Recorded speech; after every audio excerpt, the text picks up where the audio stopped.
So I'm going to try and keep from getting too much into the techie talk. We're going to keep this kind of lower level. I want to make sure this video is accessible for everyone, no matter how tech savvy you are. So I'm going to be going over a few things today. The first is what to consider when developing a strategy for using video content. I'm also going to be talking about some ideas for how to best get started when it comes to video content. I'm going to talk about ways to up your game or improve your existing quality in this space. And finally, closer to the end, I'm going to go over things to consider and recommendations when you're looking at equipment or things to invest in to make all of this quality a lot better for the videos you're producing. Okay, so let's get rolling. So before you jump into anything professionally, anything in real estate at all, right? It's important to really step back and consider why you're doing that thing that you want to do. In this case, you need to consider like whether or not getting in front of the camera is something that you should really be doing. Like as a real estate agent, like you all have a finite amount of time. I have a finite amount of time. Everybody here's got a finite amount of time, right? We can't create more time. And as a real estate agent, time is probably your most valuable resource, right? Especially when you get busy. So you really need to think really hard on where that time is best spent. I've seen so many agents that hit that wall, right? Because they just don't have any more time to spend. So that's where time management takes kind of a successful agent to a really successful agent, right? So the one real takeaway I want to get across to everybody is you need to make sure that you focus on your priorities and you know what you're getting into whenever you get into a new space, especially a marketing space. So video content, just like anything else, it's one of the tools in your toolbox, right? Sometimes you need a hammer, sometimes you need a screwdriver, but sometimes you don't need one of the two, right? So just consider what I'm talking about today and apply it to your unique situation. You're spending a lot of time obsessing over video content, and you're not doing like the high quality real estate activities like pop-bys, touching base with their CRM, right? Maybe you need to take a step back and reassess. And that's what I want to avoid people getting into, is diving into the deep end without taking a minute to think about what they're doing first. I don't want to scare anybody off of doing video content because it's extremely useful and it's a great medium. But what I'm saying is it's very important to budget your time, especially as a real estate professional.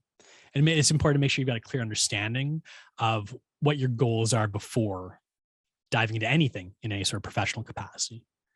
That's my big disclaimer. I'm sorry I had to do that, but it was important. Okay, so the big question then is video content right for me? And what's holding me back from doing it in the first place? Is it right for you? Short answer is yes. You can easily augment whatever you're currently doing in your day-to-day business activities by using video. There are a few specific things that I generally see hold people back from jumping into actively producing video content. I kind of want to address those here. So people will say, number one, these are no particular order, by the way. I don't know how to make videos. Okay. Number two is they say they don't have the time. And again, I can't make time out of anywhere. So like you got to budget your time appropriately. And number three, this is a big one. People aren't just comfortable in front of the camera. Okay. If you don't make videos currently, I'm positive it's probably because you check one, if not all of these boxes, right? So I can help you solve number one, right? That's easy. It just takes a little bit of experience and learning. I'm not going to get into like the fine details of like how to make videos. Like I said before in the seminar, that's kind of beyond the scope of this. But that being said, I'm happy to give anybody who's interested in this, if you just connect with me, we do some one-on-one coaching. I can kind of guide you through the right resources to take those steps. Okay, so just get in touch with me there. For number two, you can't make time, right? Well, I mean, you can reorganize your time, but you can't make more time. So you have to think about how you're using it. But one thing I can do is I can show you that videos don't actually take a lot of time to produce. In some places, they can actually save you time too. So that's an important thing to consider. It doesn't take necessarily as much time as you might think. And number three, it's a manufactured excuse, okay? Fear is a manufactured emotion. You can deconstruct fear. You can take it that negative and you can eliminate it. just like an example of that. And this is one that'll probably hit home for most of you. I guarantee all of you in your first listing presentation, you're probably nervous as hell, right? Um, it's the first time you went in, talked to clients about this. You just didn't have any experience, right? So it gives you a little bit of the jitters going in. That being said, I'm sure after 10, 20, 30, 40, however many listing presentations you've probably done in your career, like it's just like second nature. You lost that nervousness, you gained that confidence. The repetition is what gave it to you, right? It's the same thing with something like approaching a new space that you might be nervous to get into, like doing video content. It just starts with dipping your toes in, getting used to getting familiar with it. Like, I mean, I was in the same boat too. When I first started doing seminars and presentations, I used to get super nervous. I mean, one of the first ones I probably ever did was for Heritage. So you may even have seen it. Like I was shaking at the knees. I was super nervous. I mean, it was 15 years ago now. But now like it doesn't faze me at all, right? So again, my point is getting past number 3 is simple. You shouldn't stop that from getting you to do video content. You just need to overcome your fear. That's the best way to get past a fear is to approach it head on. Okay, so we talked about excuses that you're giving not to get in front of the camera. So let's talk about why you'd want to get in front of the camera. That's probably the more important thing that we should be focusing on here anyways. So there's 4 reasons I've kind of identified as a real estate professional for why you might want to produce video content. You can use video to cultivate your sphere. That's like staying in touch with your sphere of influence, using the content you're providing to engage with your sphere, remind them that you exist, right? That's the whole point of touching base with your sphere. Second reason is to expand your sphere. Here I'm talking about new connections, engaging in like new conversations with people that were previously outside of your sphere and drawing them into your world. The third big reason is brand marketing. And in marketing, this is the most difficult and expensive type of marketing traditionally to engage in, but it's often necessary to elevate any professional from like kind of like a high producer to like a top producer. Similar to more traditional methods like bench ads or billboard advertising, those are both types of brand marketing. The goal tends to be to reach a large audience to raise your brand awareness in like a very specific, niche or marketplace. And I know like brand marketing, expanding your sphere, there's a lot of crossover with a lot of these reasons. But I want to make the distinction here that expanding your sphere is more like on a micro level, like individual conversations that you're trying to create, whereas brand marketing is more macro level. You're trying to get your name out there to a larger audience. Okay, that's the distinction I want to make sure I talk about there and everyone understands, because I'm going to be talking about these individually shortly. Finally, the last and definitely not the least most important thing or reason to get in front of the camera is you want to make sure you have fun. And this might be your only reason. You might not care about doing this professionally at all. You might just want to produce video because you've got something you want to talk about, right? You've got a podcast that you want to do. It might be on something completely unrelated to real estate. You may want to be the next big Fortnite streamer on Twitch or something too, right? Like that's perfectly okay. Sometimes we need things in life to fulfill personal needs as well as professional ones. And that's a completely valid reason to get into this. And even just posting on social media, you might be doing it to fulfill a personal need as opposed to a professional one. So I want to make sure I stress here that you don't just need to do it for personal business reasons. And maybe you don't even want to do it for business reasons. You just want to do it for the fun. And that's perfectly valid.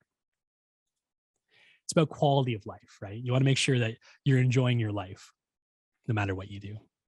Okay, so talking about these different reasons individually, I'm just going to pick them apart a little bit. Before I get into the how, I want to kind of address the why. So bear with me for a little bit. The first reason was to cultivate your sphere. And like I mentioned before, you can use video to communicate with your sphere. You can use video in place of a lot of places where you're doing something different. Like in place of a written email, for instance. BombBomb, if you haven't heard of BombBomb, it's a great like way of sending video kind of emails to people. We've got lots of seminars on BombBomb you can check out. I don't want to get into too much here, but it's an example of a service that facilitates this. Right? You can also do something like record a monthly market report over video, right? Or maybe a video newsletter and send it to your sphere, right? Something like a small market update. It doesn't have to be anything like heavily scripted. There's a lot of value in these things. The great thing about video over like other mediums like email or even sometimes talking to people like on the phone, is it does give an extra level or two of personal connection with your audience. So what do I mean by personal connection? So the best way to explain personal connection, what I'm trying to talk about here, I'm gonna use an example of like different levels of connection that you might get with someone that you're talking to or conveying information to. I'm gonna start with the lowest level of communication. That's like email or texting. Okay, this is definitely like the lowest form of communication between two people. It's raw words to convey thoughts, right? That's all that there is in there. The next level of connection would be talking to someone over the phone. When you talk to someone over the phone, they don't just like see the words, they actually hear them, right? So that they're gauging your tone and the emotion in your voice. It gives a deeper connection or level of communication that you just can't get over text or email unless you're really good with emojis. So this level is the second level. That above that would be adding a visual element, right?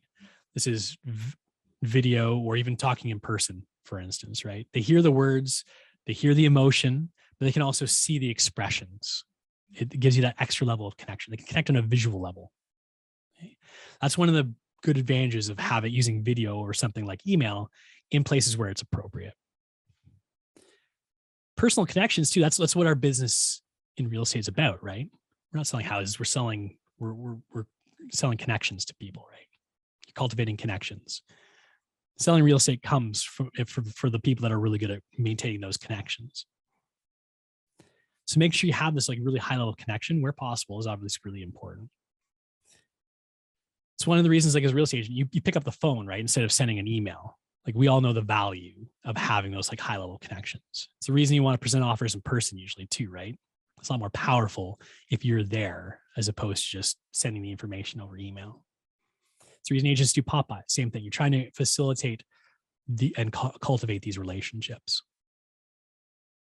Social media is another great example of where video content shines too. Like I'm talking about sending video marketing, like a little marketing blurbs, like market reports, that kind of thing. But social media is amazing for this. Social media posts, they resonate more with people too, the higher level connections they have, just like the connections we were talking about before. Text posts are kind of like the lowest form, right? And you level up that with a text and with a picture with a caption, because there's a bit more visual element. And you level up even further, and you get much more engagement with video content. So a lot of you listening today are probably thinking, how can I get video content into the social media sphere? And we're gonna be talking about that a little bit today too, because it's great for cultivating your sphere. So next up is expanding your sphere. Next reason for doing this. I want everyone to understand too, and I've said it a little bit before, but there's a lot of crossover between a lot of these reasons. But what I'm focusing on with expanding your sphere, specifically creating situations where you can kickstart a conversation with new people that you'd like to pull into your sphere of influence.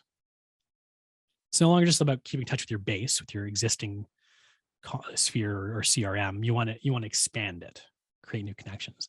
In order to do this, you need to get exposure to new groups of people outside of your sphere.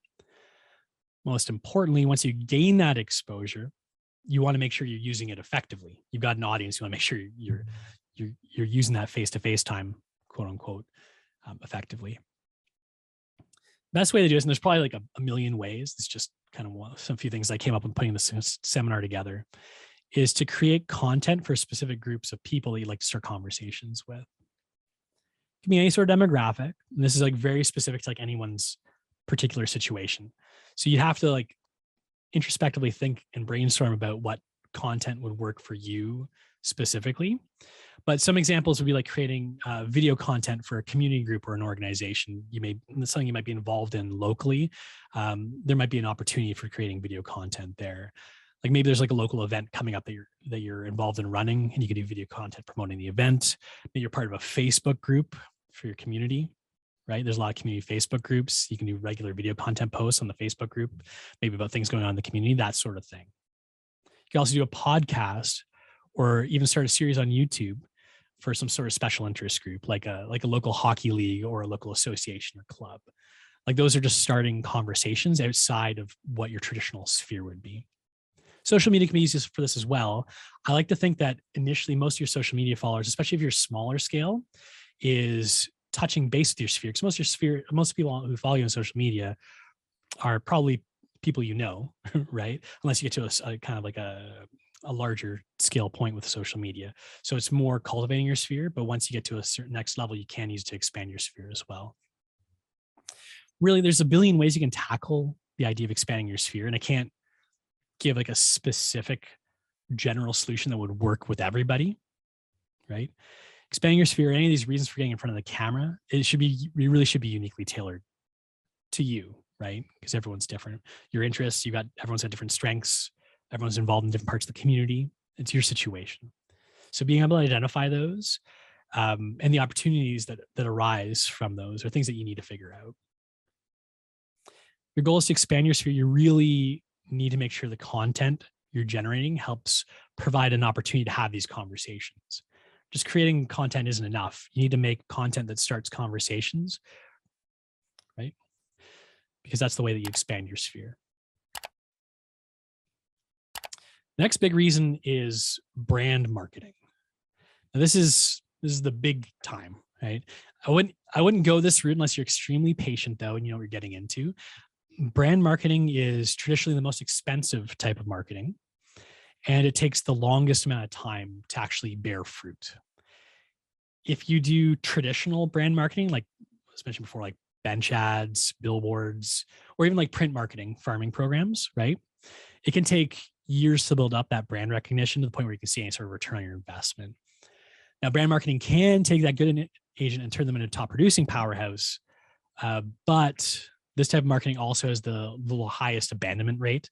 People generally don't like have the dedication to see it through, and not just the dedication, but the patience as well. It takes a lot of that. I mean, that all being said, like brand marketing can be amazing. Generally, when I think of video content brand marketing, like outside of paid internet advertising, which is completely different, I think of three things: like a dedicated YouTube channel, a dedicated podcast, or like a hardcore, I'm going to call a social media influencer. Those are the people that are branding themselves with video content online. None of these things can be created overnight. It takes a while to establish yourself and establish your audience. But if you become successful, oh my gosh, like you can get a lot of business produced through any of these pipelines. I can't stress enough, though, that you need to know what you're getting into before making a decision to follow any of these paths. If you do decide to go down these routes, like they 100% are not worth your time unless you have help. And that's going to be a bit of a theme for the rest of the podcast here too. It takes a lot of time to do advanced video production and post-processing. And it's much more effective use of your time, especially if you're a successful agent, to hire someone to help you out. Right? Whether it's a professional that does this for their day job, or maybe you've got like a tech savvy niece, or maybe there's a student in town that's looking to do some gigs like this. There's a lot of legwork involved, and it's legwork that you just shouldn't really be focusing your time on. And the final reason is the fun. I talked about this a little bit before. This is what got me started to make content, and honestly, it shouldn't be discounted. Sometimes you just want to start a YouTube channel or start a podcast, or maybe you want to start posting on social media because you want to have that little bit of extra fun on your life. It can be very rewarding. It doesn't have anything to do with real estate. It can be just because you have something you want to talk about, something you're enjoying talking about, something you just want to get your opinion off your chest or whatever, right? If this is your only reason for generating video content, like the one thing that you need to be careful about is you need to make sure this is treated as like a hobby, because now you're eating into your free time. Right? This isn't professional time. This is free time you're talking about now. But it can be a very fulfilling and like a great way to spend that free time, depending on who you are. So this is solely what you're doing it for. There's no expectation of generating business, but you may still be surprised and pull in some people into your sphere along the way too. Like maybe you decide to do a podcast on like, I don't know, like gardening in Ontario or something, gardening in Toronto, let's say. I mean, if that's really successful, you might create this small community online around you, right? And that creates a community of people that you can forge connections with and potentially turn into future clients. So things can like happen. There can be opportunities that you don't expect along the way. So that's just something to kind of keep in mind. One thing I do want to say is if you want to start creating video content, there should always be an element of fun to it. It just comes across as more genuine if you enjoy what you do. People can tell right? Just by listening and engaging tone. So try and enjoy yourself in whatever you do, not just this, but just this is just like general life advice, I guess. The best job is one that doesn't feel like a job, right? Okay. So where to start? I've given a bit of an overview of what your goals or reasons should be for creating video content. Next obvious question is, where do I start? And this is where I start getting to like a little more specific advice. Like, where's your entry point, or like, what should your strategy be, right? And this is a really loaded question because it doesn't have a simple answer.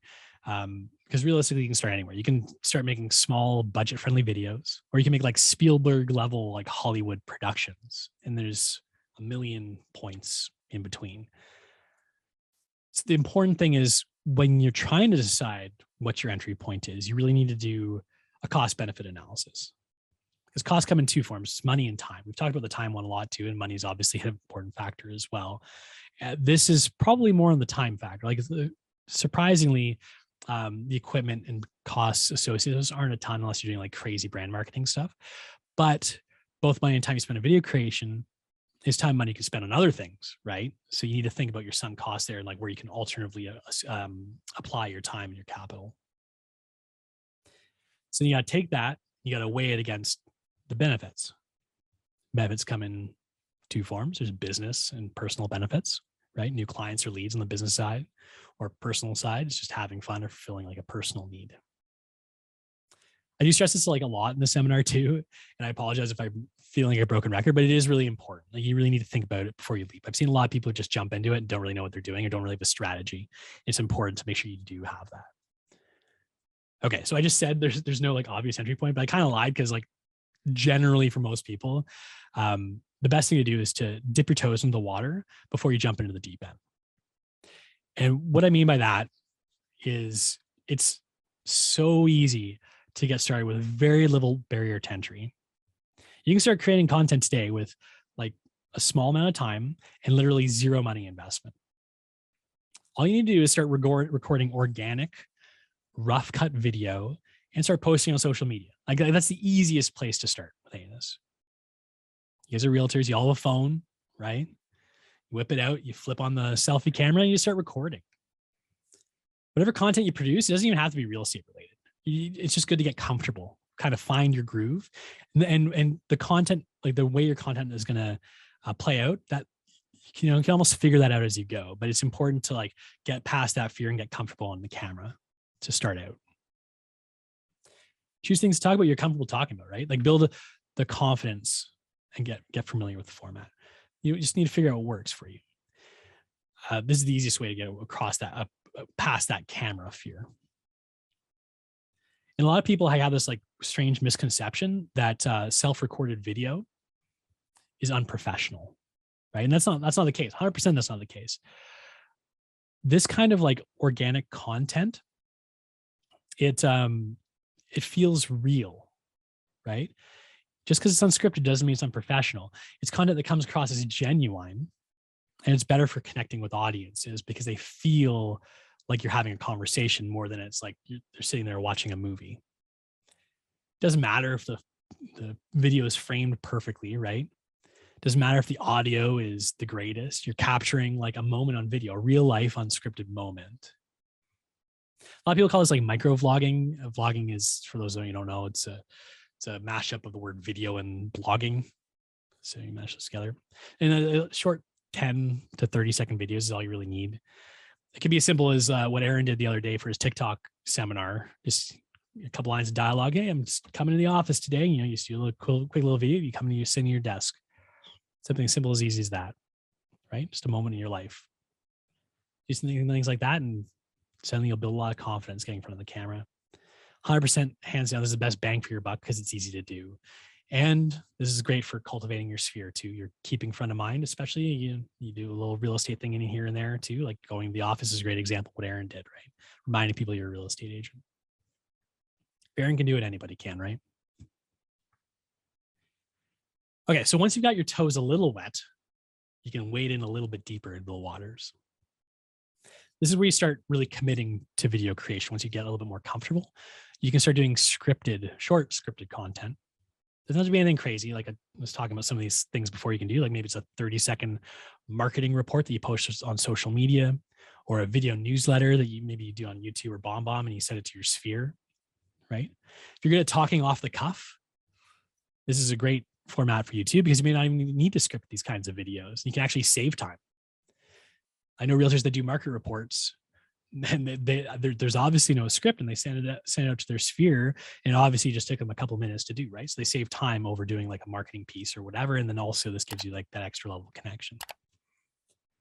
And once you're comfortable like doing video content creation for like the long haul, you can start investing in like production quality. So you can buy equipment to improve the quality of recordings, or maybe you can buy some software to help you edit videos if necessary. I'm going to talk about that a few slides from now. I don't want to get into too much right now, but you get the general idea, right? You can start investing in things to make things look better. This video I screenshot here is actually one of our own agents, Roddy Saunders.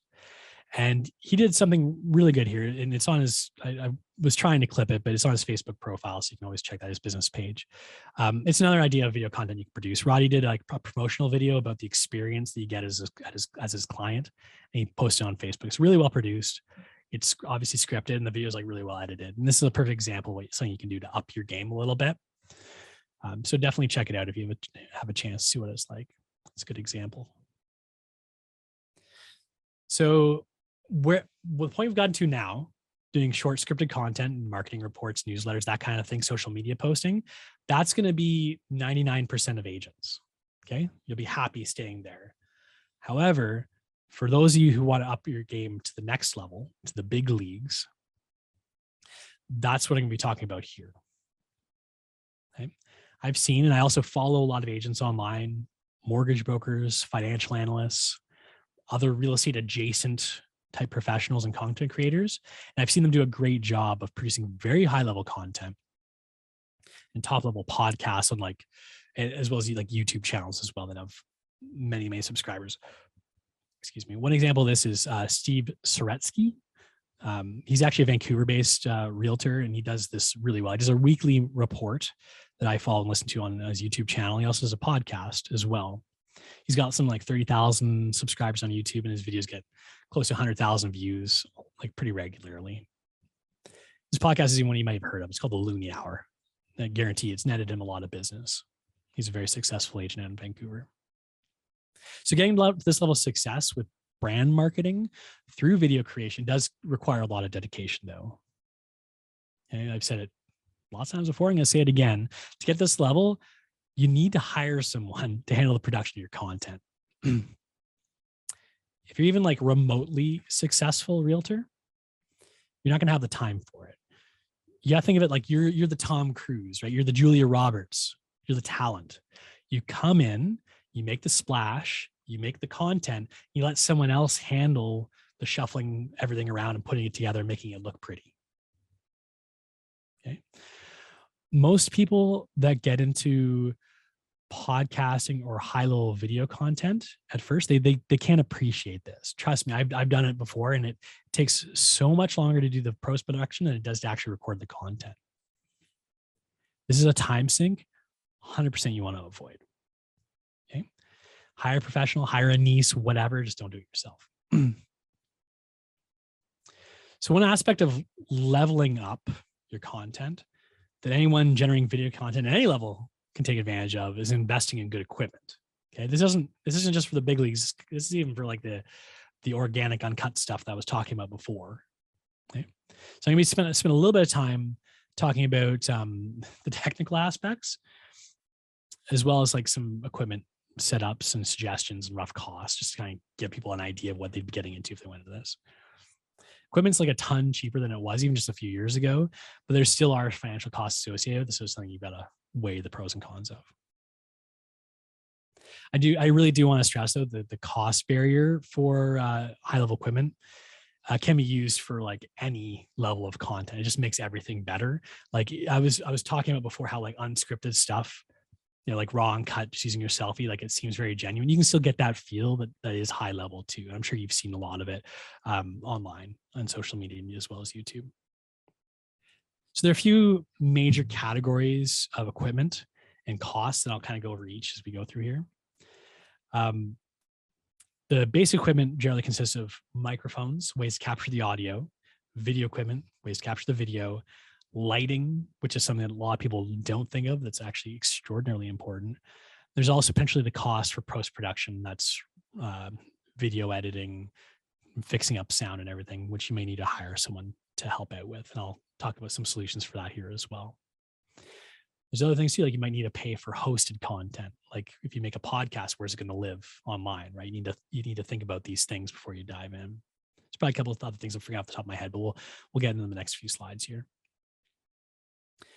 So starting the conversation about discussing video equipment, and I really want to stress this too, any flagship smartphone, I'm not talking about like the $300 phone that you buy at Costco, right? I'm talking about like your recent iPhones, Google Pixels, Samsung Galaxy flagship phones, like all the high end ones that probably most of you already have or have access to. They take amazing video. Okay. One like real big misconception is that you need like an expensive video camera, right? Like to produce these high end videos. And that's simply not true. Video cameras on phones these days are so good that that's all you need. You don't need a dedicated video camera. The only thing you may think about is a high-end webcam. If you're sitting down at a computer doing something like this, like a talking head video, it could come in handy. And when I say a high-end webcam, I mean like somewhere in the $100 ballpark. There's some really cheap ones that are really bad, but Logitech actually makes some great webcams. There's other companies that you've probably heard of that make great ones too. I use the one in the picture here. It's called the C920. It's actually a fairly old one, but it does the job. It's on sale right now. Actually, I checked at Best Buy, $70. So somewhere $70, $100. If you're spending around that money for a webcam, just check the reviews or whatever. You're probably in a good space for it. The front-facing camera on your cell phone, right? The one that points away from the screen. Sorry, the back camera, I guess that's called. I always mix those up. It's amazing. The pinhole camera on the front that you use for selfies, it's passable and is generally okay for that like uncut unscripted stuff. And it's actually better than usually than the ones on your laptops, the pinhole cameras on your laptops. So if you are using pinhole cameras on your laptops, probably get an idea to also invest in webcam as well. But you know what, even for the majority of use cases, it really won't matter too much. What does actually matter more than the video equipment, surprisingly, and a lot of people don't understand this too, is the lighting. Okay. It's more important than the video equipment. I can't, I feel like I say this all the time, but I can't stress this enough. So poor lighting can make even like the best camera output really crappy quality. I almost swore there. I held back. You need to make sure you either have really, really good artificial lighting or a very well lit environment, maybe with some natural light and lots of windows, to really make your video look professional looking. If you see a video online, it's like clear and crisp. That's because the lighting setup. It's not the recording equipment. I mean, if it's bad recording equipment, it could be that too, but it's generally not the recording equipment. If you're outside, the sun is also an amazing source of light, right? It's the best source of light, especially if there's a slight cloud cover too. You're sitting down at a desk or office, there are a lot of options because you may not be doing your recording outside. Like I'm not doing my recording outside right now, right? The simplest is to use something called a ring light. It's the picture on the left. You've probably seen these before. It's like a circle that lights up, and your camera or phone or whatever you're using to record your video goes in the middle of it. They usually come with like a stand too, or sometimes they're actually built in with webcams. So those are good like starter lighting setups. But even better is to have a multi-lighting setup, which is actually what I have here. You use key lights or fill lights. They got different names depending on like their placement or whatever, but they're the same thing. There's these little stand lights. Right? You can buy them. They're super cheap. They come with like little tripods. You can buy them on Amazon. I think they're like $30 each. You might be able to get a 2-pack for like $40 or something. That's what I'm using right now. I'm this little thing here. That probably ruins the video by putting it into the frame. But they're really simple to use. You put one at 2 o'clock. If you're facing the camera, it's 12 o'clock. You put one at 2 o'clock, one at 10 o'clock. You can put one behind you at 8 o'clock. And then there's your scene. It's all really well lit. You eliminate a lot of shadows and glare. Okay. So another thing I want to mention too is you want to make sure, see, I didn't even place that properly there, is you want to make sure that any sort of lighting that you do get is diffuse light. Generally, if you buy ring lights or key lights, they come with these little screen filters that you put on front of them. And it's just to make sure that you don't get like glare or like hard light spots in your background. It diffuses the light really well. Usually it's just kind of like this like semi-translucent white screen that's put in front of it. Just something to keep in mind, because just having like light bulbs everywhere, that can actually ruin your lighting by producing pretty bad glare. Okay, so video is actually surprisingly easy to get right. If you get the lighting sorted out, it's usually not a problem. The harder thing to get right is actually audio. Sound is complicated. It's I've had a very mixed relationship with sound over the years. If you're in any sort of recording environment, there's background noise, right? There's wind, computer fans, it might be a nearby fridge, nearby furnace, people talking in the other room.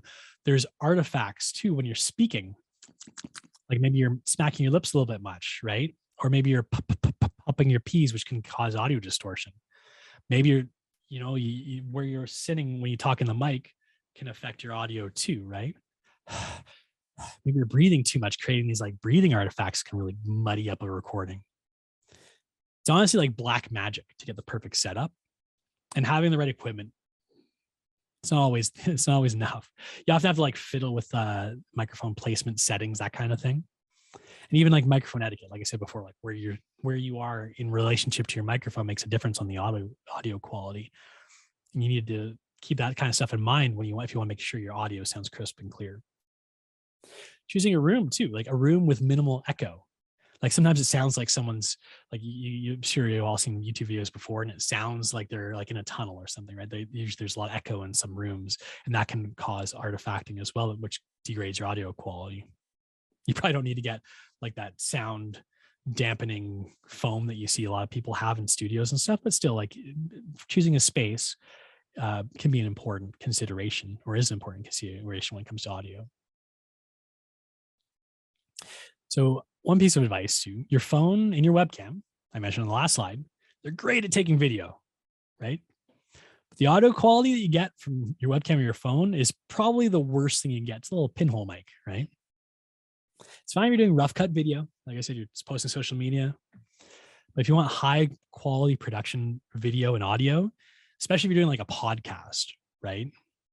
You will want to up your microphone game. It doesn't cost a lot too. The easiest microphone suggestion, if you're sitting at a desk doing this stuff, like talking head stuff, is a USB microphone. You can plug these directly into your laptop because there's a USB connection. Most common USB microphone is called the Blue Yeti. It's the one in the picture here, the silver one on the left. Costs about $150. It's the one Aaron Richardson uses when he does any sort of like seminars and stuff. You've probably seen it in his frame before. And they produce great sound. Like they're really accessible, and Blue Yeti has actually made podcasting a lot more accessible to a lot of people. $150, you're going to get great quality sound. If you're crazy, and it's almost definitely unnecessary, you can get a high level studio quality audio by using a high end microphone like this one that I'm using right here. Right. But it's probably overkill. It's $600, $700 for the microphone. You need to buy a mixer board because these things have like funky connections that you can't plug into your computer. So you have to plug it into a mixer board. And the mixer board has to go to the computer. You need a fancy boom arm so you can actually, or a stand or whatever, to like have your mic held up in front of you. You're probably talking about $1,000 for that kind of audio setup. And it's not necessary. $150, the desk USB Yetis, they're perfectly fine. So this is almost definitely overkill, unless you really want to spend the extra money to up your game. If you're doing something outside of the studio, you want to get higher quality sound, you have two options. Recording outside on an iPhone camera, the microphone, unless you're really close to it, like selfies are not too bad, but if you're recording something at a distance, say like if you're standing in front of a house, you're going to get horrible audio. Right? So what you'll want in this case is you'll want to consider other options. The first of which is called a shotgun mic. There's a picture of it here. It's a pretty long, skinny, tubular thing. Usually it's got like a little fuzzy cover on it. It's called a dead cat wind sleeve. They use these in movies. You probably have seen like people like the crazy boom arms hovering just outside of the frame or in the frame if they're not doing it properly, recording the audio of the actors on set, right? Though these microphones are very directional. So usually they clip on top of a camera, like a mounted camera, have their own stand, and you point them at whatever target is that's talking. It picks up the audio from that source, but it filters out anything else that's away from the source. So it's really good for filtering out wind noise or like background noise, which you always get outside.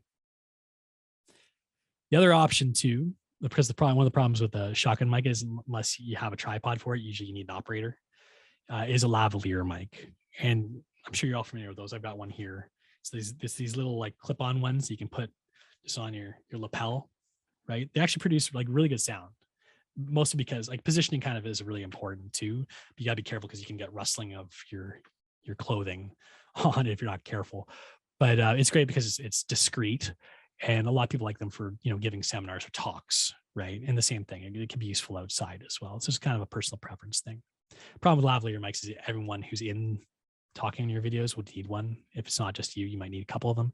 Lavalier mics, a good wireless lavalier mic, you can actually plug some of them. They have lots of them plugged into your cell phones, so you can just plug it into your iPhone through the lightning port.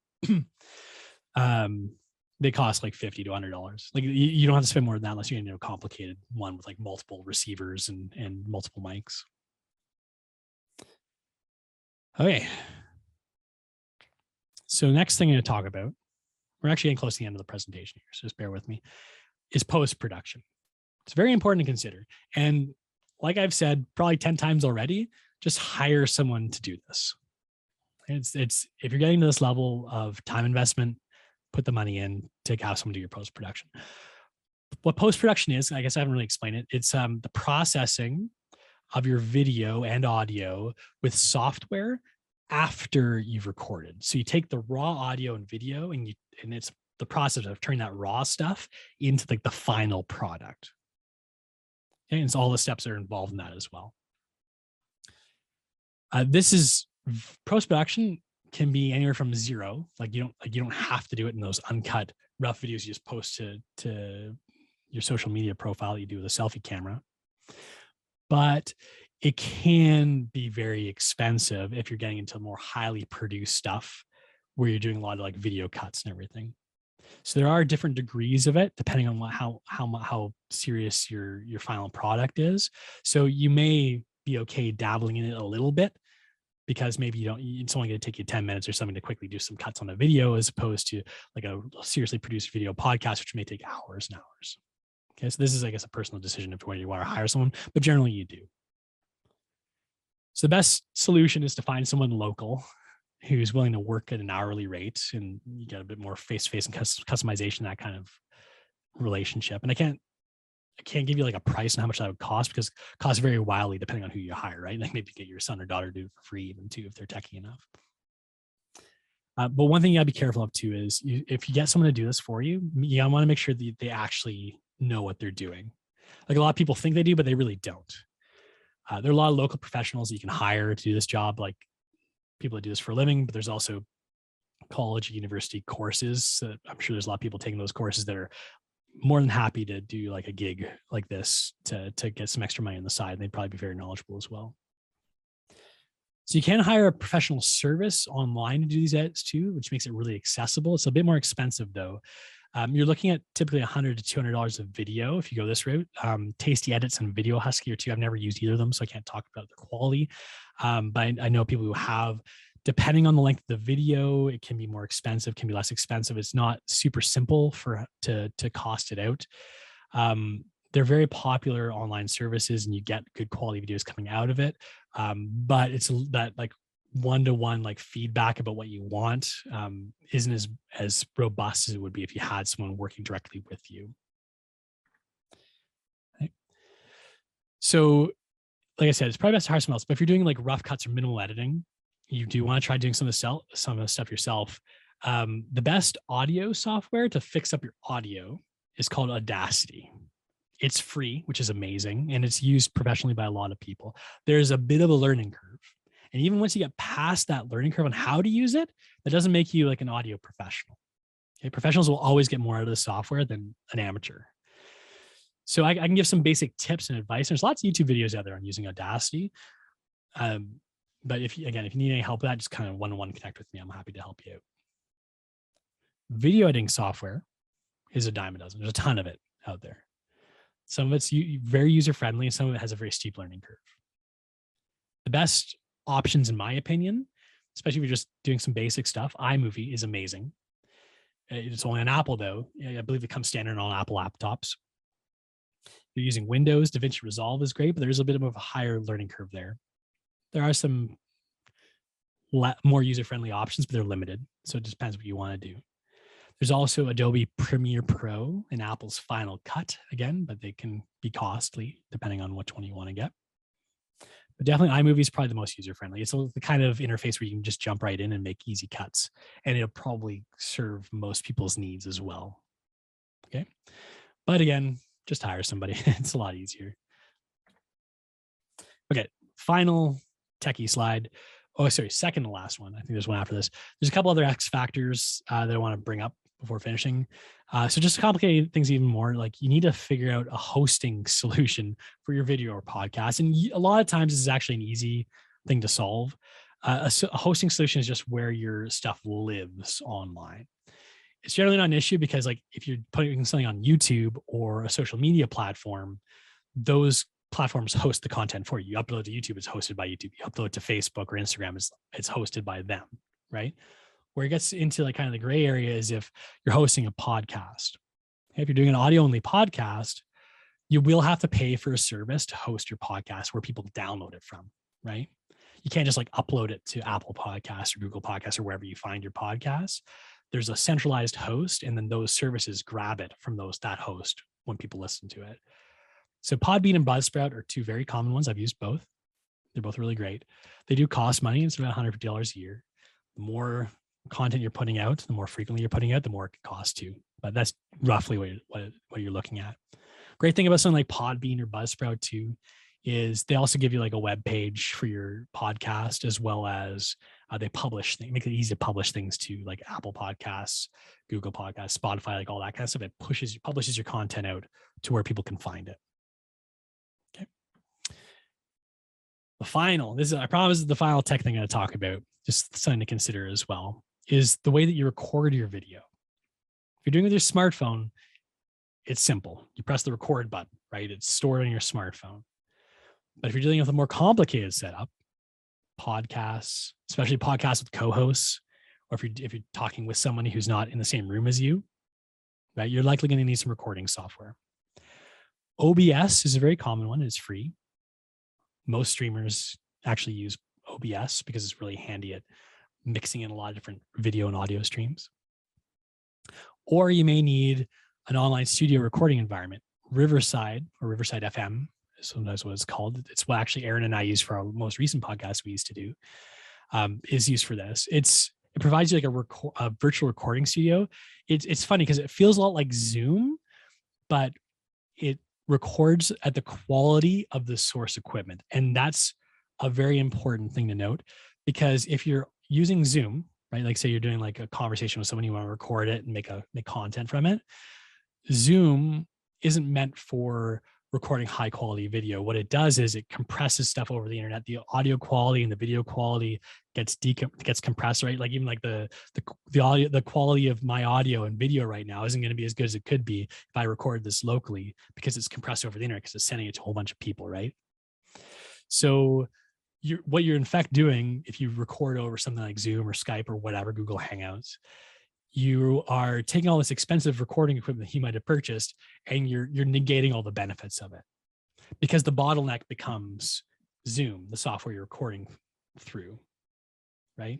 So that's why it's important to record it locally using something like OBS, or using a service like Riverside, which records all of the sources locally. It'll record my stuff locally, it'll record Aaron's stuff locally, and would upload it all to the cloud for post-production. Okay. It's getting a little bit more into the complication side of things here. And if you don't understand it, and if it's something you're thinking about getting to, again, just connect with me. I'm glad to go over it all with you. Okay. Riverside, there's a cost associated with it, about $200 a year. There's a lot of nickel and dimes along the way for all these things, right? The equipment, the services, and everything can add up. That is pretty much it for my seminar today. I do want to leave everyone, though, with probably the most important takeaway. If you get into video content, make sure you're doing it for the right reasons. I cannot stress that enough. Plan a strategy, think about how you're going to attack it, right? make sure whatever your strategy is, you use your time on this venture like effectively. Thank you so much for watching. If you like our video, please hit the like button, the subscribe, and even the little bell to get notifications, just so you can stay in touch and watch more of these great videos.